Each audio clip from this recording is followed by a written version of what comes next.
আজকে আপনাদের একটা মজার খাবারের সন্ধান দিব। তার আগে চলেন নান রুটি আর গ্রিলটা খেয়ে নেওয়া যাক।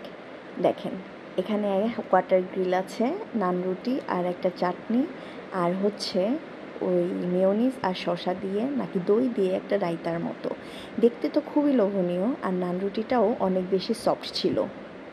ক্ষুধার্ত ছিলাম, যা খাবো তাই ভালো লাগবে, এটাই স্বাভাবিক। কিন্তু এই নান রুটিটা এবং এই গ্রিলটা, এই যে এই রায়তা টাইপ, এইটার সাথে খেতে এতটা টেস্টি ছিল কি আর বলবো, মানে অনেকটাই মজা ছিল। চাটনিটা একটু বেশি টক ছিল, একটু টক মিষ্টি থাকলে খেতে আমার কাছে একটু বেশি ভালো লাগতো। তবে এই গ্রিল চিকেন ছাড়া শুধু এই রায়তাটা দিয়ে কিন্তু নান রুটিটা অনেক বেশি মজা। আর আপনাদেরকে বলেছিলাম না একটা মজার খাবারের সন্ধান দিব, এই সেই মজার খাবার শর্মা। আমরা তো কম বেশি অনেক জায়গাতেই শর্মা খেয়েছি, তাই না, বড় বড় জায়গায়। বাট ট্রাস্ট মি, এই শর্মাটা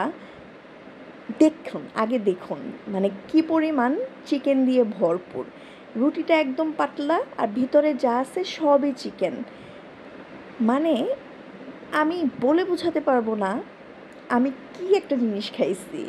আমার কাছে মনে হইতেছে যে আমি আবার যাই, আবার এই শর্মাটা খাই। মানে এত মজা কি আর বলবো, মানে মুখে নেওয়ার পরে আছে না একটা ওয়াও আসে, ওইরকম একটা ওয়াও। আমার এক্সপ্রেশন দেখে মনে হতে পারে যে আমি অনেক বাড়ায় বলতেছি, বাট এরকম কিছুই না।